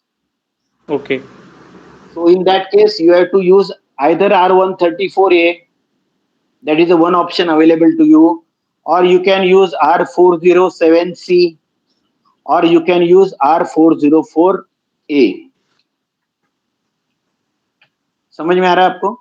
आप अगर इंडिया में बना रहे हो, इंडियन किसी कस्टमर को दे रहे हो तो बात अलग है, और अगर यूरोप में, क्योंकि यूरोप में what has happened, they have already band R22 gas. Okay, हम लोग बीइंग क्या बोलते हैं हम लोग, इंडिया के लिए अंडर डेवलप कंट्रीज है, इसके लिए हम लोग को 2030 तक उन्होंने अलाउ किया है R22 गैस यूज करने को। Otherwise in Europe you see whatever imported equipment you are having, you will never find the machine with R22 gas, hardly you will find। मतलब कोई अपने जैसे अंडर डेवलप कंट्री से अगर मशीन आता है, then only you can have R22। Otherwise जो भी आपके पैनल एयर कंडीशनर है रिटाल के वगैरह, जर्मनी से में कोई मशीन आएगा तो you will find 407 okay, refrigerator. तो अगर 8 डिग्री सेंटीग्रेड का आपको कोल्ड रूम बनाना है, तो मे भी आपको 2 डिग्री या 0 डिग्री का आपको इवापोरेटर का टेम्परेचर रखना है। तो आप अगर प्रेशर टेम्परेचर चार्ट पे जाओगे किसी पर्टिकुलर रेफ्रिजरेंट की, मान लो आपने 134 यूज किया, तो 1 का प्रेशर टेम्परेचर चार्ट अगर आप रेफर करोगे तो आपको मालूम पड़ेगा इवापोरेटर का प्रेशर कितना होना चाहिए। अगर 404 का प्रेशर आपने प्रेशर टेम्परेचर रेफर किया तो आपको मालूम पड़ेगा 0 डिग्री इवापोरेशन अगर इवापोरेटर का टेम्परेचर रखना है तो मेरे को कितना प्रेशर रखना पड़ेगा। Likewise you have to go for a condenser का प्रेशर कितना आएगा, या हाई प्रेशर कितना आएगा, या हेड प्रेशर कितना आएगा सिस्टम का। अभी सिस्टम का हेड प्रेशर कौन डिसाइड करता है, who will decide the system head pressure. Hello, yes sir. अभी 5 मिनट हम लोग खत्म करेंगे। सिस्टम का हेड प्रेशर मतलब सिस्टम का डिस्चार्ज प्रेशर, ये कौन डिसाइड करता है, what factor decide the head pressure of the system. Sir ambient temperature. Correct, very correct. Ambient temperature, अगर वो एयर कूल कंडेंसर है तो अपना एम्बिएंट टेम्परेचर डिसाइड करता है what should be the discharge pressure. अगर वो वाटर कूल्ड कंडेंसर है तो अपना पानी का टेम्परेचर डिसाइड करेगा कि आपका डिस्चार्ज प्रेशर कितना रहेगा। बराबर है? से यस और नो। हेलो। नहीं सर, तब भी शायद एम्बिएंट ही करेगा मुझे, मतलब क्योंकि वो कूलिंग टावर से हाँ, कनेक्टेड है तो ambient. Okay, but then there are certain cases where the efficiency of cooling tower एक है और what is the weight bulk of that air that Yes, will sir. decide the water cooled condenser का आपका temperature कितना आएगा। तो जब भी कोई भी एसी का, इंडियन एसी का जब भी पैम्पलेट देखते हैं तो वहां पे जो 1 टन एसी, अगर मान लो 1 टन उसने कूलिंग लिखा अपने को, so that is at 35 degree centigrade ambient.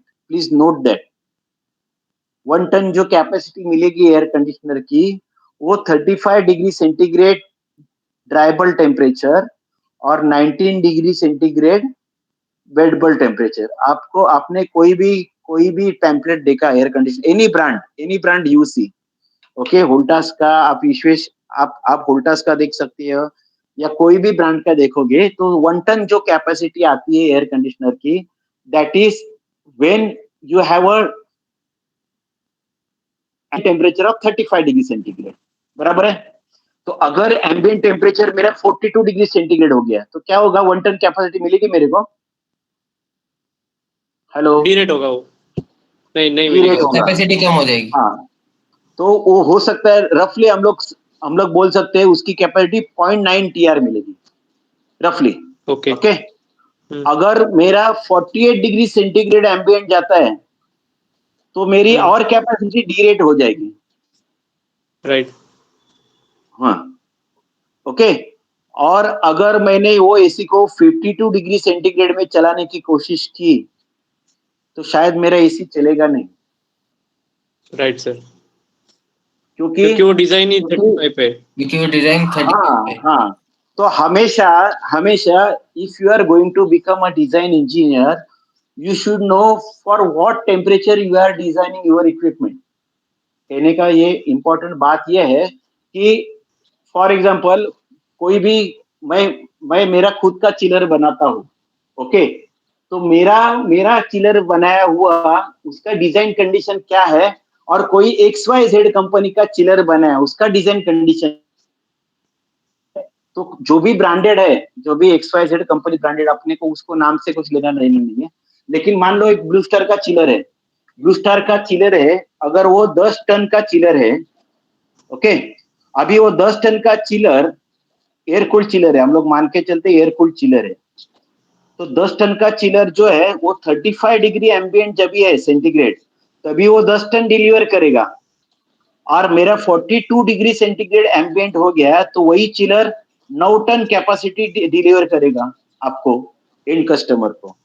और मैं मेरा चिलर बनाता हूँ, I will make the chiller which will give 10 TR capacity eight 42 degree centigrade. तो मेरा चिलर अगर आप 35 डिग्री सेंटीग्रेड एम्बिएंट पे चलाओ तो मेरा कैपेसिटी रहेगा 10 पॉइंट का 10% बोले तो 11 टीआर कैपेसिटी। तो आप बीइंग अ डिजाइन इंजीनियर, आप कहाँ पे इक्विपमेंट डिजाइन कर रहे हो या क्या टेम्परेचर पे कर रहे हो, ये बहुत इंपॉर्टेंट है। तो जब भी मैं मार्केट में जाता हूँ, just for your example I am just giving you this, ये जो ये दे रहा हूँ एक्सप्लेनेशन, तो मैं मार्केट में जाता हूँ तो मेरे को मेरा चिलर बेचना ज्यादा आसान होता है, क्योंकि क्या होता है, मैं 10 टन के बदले 11 टन कूलिंग दे रहा हूँ ना। यस और सर। वो इम्पोर्टेंट है क्योंकि एम्बिएंट टेम्परेचर को कंट्रोल करना आपके कस्टमर के हाथ में नहीं है, किसी के हाथ में नहीं, ना आपके हाथ में है ना कस्टमर के हाथ में है क्या, किसी के हाथ नहीं में एम्बिएंट टेम्परेचर को कंट्रोल करना। नहीं। तो एसी की या कूलिंग इक्विपमेंट ज्यादा लोडेड कभी रहेगा when there is a highest ambient temperature. बराबर है? तो मैं मेरे कस्टमर को ये बोल के मेरा एसी या जो भी चिलर बेचता हूँ कि मेरा जो चिलर है वो आपको 42 डिग्री सेंटीग्रेड पे 10 टन आपको कैपेसिटी देगा। तो ये आपका सेलिंग पॉइंट हो जाता है। तो आप जब भी आप कोई आपका इक्विपमेंट अगर डिजाइन करते हो, मे बी अगर कल को मेरे को राजस्थान से कोई कस्टमर आया, तो I will give him a chiller which can deliver capacity of 10 ton at 48 degree centigrade, क्योंकि राजस्थान का आपका ड्राइबल टेम्परेचर 48 रहता है। तो वहां पे आपने कोई भी जेड कंपनी के चिलर लगाओ, तो दे विल डिरेट बाय 20% और 25%, whereas you can design your chiller at 48 degree centigrade ambient temperature. So accordingly आपके इक्विपमेंट जो रहेंगे, आपने जो भी कंप्रेसर यूज करेंगे, it will have a slightly bigger capacity of the compressor, of the evaporator, of the expansion वाला and of the condenser. तो ये आपका सेलिंग पॉइंट हो जाता है। तो being a design engineer, you have to decide at what temperature you want to design your equipment. तो अभी एक छोटा सा पॉइंट रह गया अपना आज के दिन के लिए। तो एयर कूल्ड कंडेंसर अगर आप डिजाइन करते हो, क्योंकि आपने जब भी कंप्रेसर सिलेक्ट करना है आपको, तो आपको तीन चीज इंपॉर्टेंट है। एक तो आपका इवापोरेटर टेम्परेचर इंपॉर्टेंट है, साइमल्टेनियसली आपका कंडेंसिंग टेम्परेचर इंपॉर्टेंट है, और आपका रेफ्रिजरेंट इंपॉर्टेंट है। ये तीन चीज अगर आपने सिलेक्ट कर लिया कोई भी इक्विपमेंट के लिए, तो there are manufacturers, they are having a compressor selection chart, like Emerson का हमारे पास चार्ट है। इमर्सन का अगर हमको कोई कंप्रेसर सिलेक्ट करना है, तो हमने ये तीन चीज उसमें डाल दिए। Of course there is a motor voltage also there, या बट नॉर्मली हमारे पास 3 रहता है, तो हमारे पास 415 वोल्ट स्टैंडर्ड है। सिंगल फेज रहता है तो 230 वोल्ट स्टैंडर्ड है। But in Europe you are having single phase also, 2 phase also and 3 phase also. So they are giving you choice for voltage also in that particular what you call software जो रहते हैं compressor selection का, तो उसमें आपको voltage का भी choice रहता है। लेकिन आपको कोई भी कंप्रेसर सिलेक्ट करना है, तो आपको इवापोरेटर टेम्परेचर मालूम होना चाहिए और कंडेंसिंग टेम्परेचर मालूम होना चाहिए, और रेफ्रिजरेंट आप क्या यूज करोगे ये अगर मालूम हो गया, तो you can easily select the compressor from that particular manufacturer software. Like there are software from Danfoss also, there are software from Emerson also, there are software from Bitzer also, there are software from what you call Hanbel also. ठीक है? तो कोई भी अगर आपको system design करना है, तो आपको ये तीन चीज जानना जरूरी है, टेम्परेचर, कंडेंसिंग टेम्परेचर और आपका रेफ्रिजरेटर। ठीक है, आज हमने क्या क्या देखा, वन बाय वन कोई बताएगा? मैंने जो सिखाया वो, what we have learn today. Hello Sir, today we have learned about saturation temperature and subcooling and superheat, और उसका सिस्टम में अलग अलग जगह पे कहाँ पे कैसे यूज होता है, सबकूलिंग कहाँ पे यूज होता है, सुपर हीट कहाँ पे यूज होता है, सैचुरेटेड टेम्परेचर कहाँ यूज होता है, वो देख। और क्या देखा? कोई दूसरा बताएगा? अजय जी? Yes sir. हाँ, और क्या देखा हमने? सर हमने वही मतलब कि इक्विपमेंट्स, वेरियस इक्विपमेंट्स में अगर हमको डिजायर्ड टेम्परेचर चाहिए, तो उसके लिए हमें रेफ्रिजरेंट का इंसेट रेफ्रिजरेंट का टेम्परेचर क्या हम सिलेक्ट करें, तो वो भी हमने देखा, टेबल बना है उसका। और रेफ्रिजरेंट साइकिल में हमने देखा है कि उसको सब कूलिंग, सुपर हीटिंग, ये सब प्रोसीजर्स हमने वो रेफ्रिजरेंट साइकिल में देखे। जिग्नेश जी आप बताइए, और क्या देखा आपने? सर नेट रेफ्रिजरेशन इफेक्ट्स, और सुपर हीटिंग, सब कूलिंग, और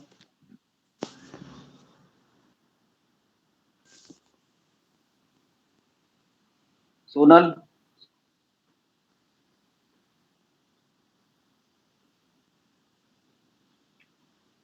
सोनल नहीं होते ऑनलाइन।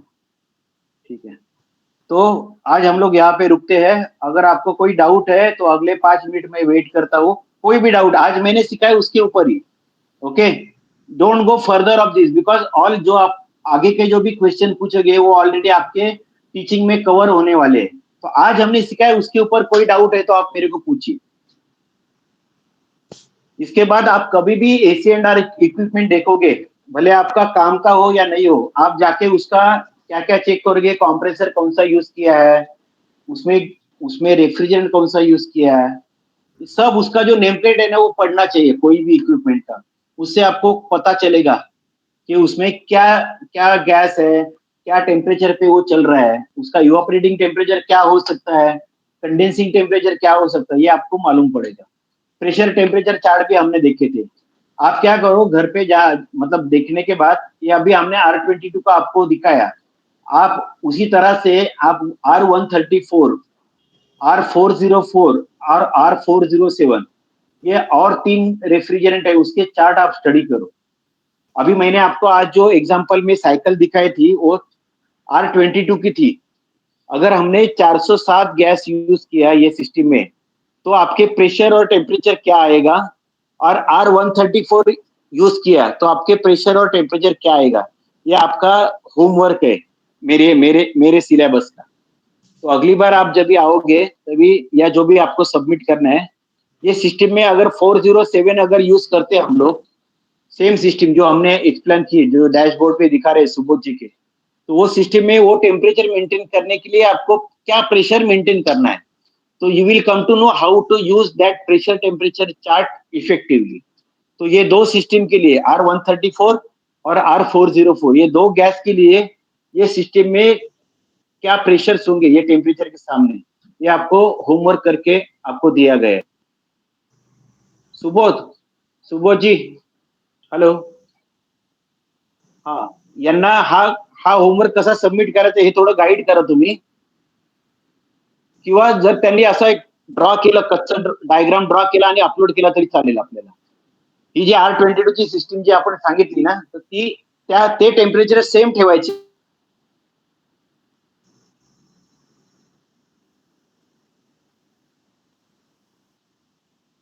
हॅलो, म्हणजे डायग्राम मध्ये जे डिग्री फॅरेड टेम्परेचर ते सेम ठेवायचं, फक्त प्रेशर चेक करायचं। हा, प्रेशर चेंज होतील, बरोबर बरोबर, प्रेशर चेंज होतील। ओके, म्हणजे तुम्हाला तो जो प्रेशर टेम्परेचरचा जो टेबल आहे ना, तो इफेक्टिव्हली कसा वापरता तुम्हाला येतो की नाही हे आपल्याला कळून येईल। ओके, ठीक आहे, ठीक आहे, मग आज आपण इथे थांबूया आणि पुन्हा पुढच्या संडेला भेटूया। कोणाचा काय प्रश्न असेल तर विचारा, अजूनही काही प्रॉब्लेम नाही। सर एक बेसिक क्वेश्चन होता. घरचा फ्रीज असतो ना सर, तो लिटर मध्ये का काउंट केला जातो? तो लिटर मध्ये काउंट केला जातो, त्याचं कारण आहे की कोणतंही जे कूलिंग इक्विपमेंट बिलो झिरो तुम्हाला जेव्हा करायचं असतं तर ते क्युबिक फीट मध्ये कन्वर्ट केलं जातं। तो एरिया जो आहे ना तुमचा, तो क्युबिक फीट मध्ये कन्वर्ट, तुम्ही चेक करा स्वतः, एक तुमच्यासाठी स्वतःसाठी एक्सरसाइज, ओके। आणि ते क्युबिक फीटला जर लिटर्स मध्ये टाकाल, साधारण 165 लिटरचा समजा लहानातला फ्रीज असतो घरी, बरोबर आहे, 165 लिटरचा असेल किंवा 180 लिटरचा असेल किंवा 220 लिटरचा असेल, तर तेवढ्या एरियाला थंड करायचं, तेवढ्या क्युबिक फीट एरियाला थंड करायचं, अशी त्याची कॅपॅसिटी डिसाईड केलेली असते। Hello, yes sir. जसं आपण रूम एअर कंडिशनर मध्ये आपण काय करतो, रूम एअर कंडिशनर मध्ये आपण 10 foot by 10 foot by 10 फूटची room थंड करायची, तर त्याला थंब रूल प्रमाणे आपण 1 टन लावतो। तसं कूलिंग इक्विपमेंट मध्ये तुम्हाला क्युबिक फीट एरिया किती थंड करायचा आहे हा डिसाईड केला जातो, आणि त्याप्रमाणे त्या क्युबिक फीटला लिटर मध्ये कन्वर्ट केलं जातं। मागच्या वेळेला तुम्ही कन्व्हर्शन मध्ये शिकला असाल ना, हो सर. सुबोध सर हे शिकवलंय का, cubic feet to litres conversion दिलेलं आहे का? दिलंय सर हॅलो, सरांनी. मला कोण सांगेल का मग किती क्युबिक फीट म्हणजे, किंवा 1 क्युबिक फीट म्हणजे किती लिटर्स, कोण सांगेल मला? हा, cubic feet to litres conversion शिकवलंय का यांना? हा, मग मला कोण सांगेल का विद्यार्थ्यांपैकी की 1 क्युबिक म्हणजे किती लिटर्स? ते फक्त 28.3 28.3 28.3 करेक्ट। हा प्रश्न मला जिज्ञेशने विचारला होता ना लिटर्स मध्ये. जिज्ञेशजी तुम्ही काय हो, करायचं सर. घरी गेले ना घरी की तुम्हाला क्युबिक फीट मध्ये त्याचा व्हॉल्यूम काढायचा क्युबिक फीट मध्ये रेफ्रिजरेटरचा आणि Okay. त्याला लिटर मध्ये कन्वर्ट करायचं. ठीक आहे, म्हणजे तुमच्या लक्षात येईल बरोबर येतोय की नाही. क्युबिक फीट काढता येईल ना? हो सर. हा ठीक आहे, ठीक आहे. अजून काही प्रश्न? आज असेल तर त्याच्या इव्हॅपोरेटरचं टेम्परेचर काय असतं, इनलेटचं टेम्परेचर काय असतं, आउटलेटचं. आपला एकच पॉईंट राहिला, त्याचं आपण कंडेन्सर साईडचं टेम्परेचर घेतलं नाही. विंडो एअर कंडिशनर असतं तर त्याचं कंडेन्सिंग टेम्परेचर एअर कूल्ड असेल तर साधारण 50 डिग्री सेंटीग्रेड असतं. मग त्याच्या इनलेटला 35 डिग्रीची अँबियंटची हवा इनलेटला आहे. आउटलेटची हवा साधारण 45 डिग्री सेंटीग्रेड असते. आउटलेट एअरचं टेम्परेचर विंडो एअर कंडिशनरचं 45 डिग्री सेंटीग्रेड असतं आणि त्यामुळे त्याचं जे कंडेन्सिंग टेम्परेचर आहे, the temperature of the refrigerant inside the condenser will be 50 degree centigrade. ठीक आहे, अजून काही प्रश्न आहेत का कोणाला? जेव्हा आपल्याला एखाद्या रेफ्रिजरेशन सिस्टीमचं जेव्हा आपल्याला हेल्थ चेक करायची असते, तुम्ही पाहिलं असेल आपल्याला 3 टाईपचे डॉक्टर असतात. ओके, हे थोडस जनरल याच्यामध्ये मी तुम्हाला सांगतोय. एमबीबीएस डॉक्टर असतो, त्याच्याकडे जेव्हा आपण जातो तेव्हा फक्त स्टेथोस्कोप लावून तो तुम्हाला औषध देतो.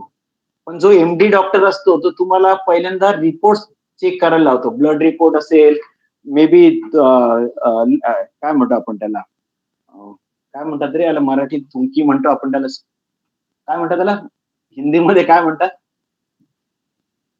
हॅलो, कशाला सर? थुंकी स्पिटिंग जे असतं ना, त्याचा रिपोर्ट एमडी डॉक्टर करायला लावतो, माहिती आहे ना? हा हा हा, हो सर. त्याला काय म्हणतात?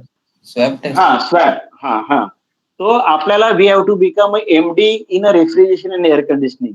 सो once you know what are all parameter, so sitting in the office you can judge at what capacity the machine is running. लक्षात, एसीचा डॉक्टरच्या प्रमाणे तुम्हाला काम करायचं आहे आणि अनालायझिंग दिस रिपोर्ट्स, म्हणजे ज्या काही रिडिंग आहे टेम्परेचरच्या किंवा प्रेशरच्या, त्याच्यावरून तुम्हाला त्या सिस्टीमची इफिशियन्सी म्हणा किंवा ती सिस्टीम मध्ये काय प्रॉब्लेम चालू आहे सध्या, हे तुम्हाला जज करता आलं पाहिजे. म्हणून हे जे रिडिंग्स आहेत, पॅरामीटरचे रिडिंग आहेत, हे खूप खूप महत्वाचे आहेत. तर ते कसे अनालाइज करायचे आपण पुढे येणाऱ्या याच्यामध्ये आपण शिकणार आहोत. पण हे रिडिंग माहिती असायला पाहिजे. What should be the standard reading. जसं माणसाचं आपण म्हणतो ना, हिमोग्लोबिन जे आहे माणसाचं, समजा 16 काय असतं पर्सेंट असतं ना, ते काहीतरी 16 त्याच्यामध्ये आपण काय म्हणतो आपण, किंवा नॉर्मल आपण बीपी जेव्हा म्हणतो, हेल्दी माणसाचा जो बीपी असतो तो लोअर साईडला 80 पाहिजे आणि हाय 120 पाहिजे. हे जसं स्टँडर्ड असतं तसं आपल्या रेफ्रिजरेशन इक्विपमेंटचे पण काही स्टँडर्ड्स आहेत. ते हम लोग आने वाले लेक्चर में उसको अपन देखेंगे, उसको कितने होने चाहिए और कितने हैं. अगर वो कम है तो उसमें क्या प्रॉब्लम हो सकता है और ज्यादा है तो उसमें क्या प्रॉब्लम हो सकता है. That we are going to study in future lectures. Okay, तो आज हम लोग यहाँ पे रुकते हैं. Thank you for patience listening. Subodh sir, अजून काय इन्स्ट्रक्शन द्यायचे आहेत का? ठीक आहे, मग आज आपण इथे थांबूया. ओके, आणि थँक्यू. अष्टेकर सर, तुम्हाला काय सांगायचंय का? होमवर्क बद्दल म्हणत होतो मी. हा, ते एक तर अपलोड कसं करायचं ते थोडस सांगायचं होतं, म्हणजे सुबोध सांगेल कसं ते याच्यात. बरं चालेल, सांगून घ्या Subodh. Over to you Subodh.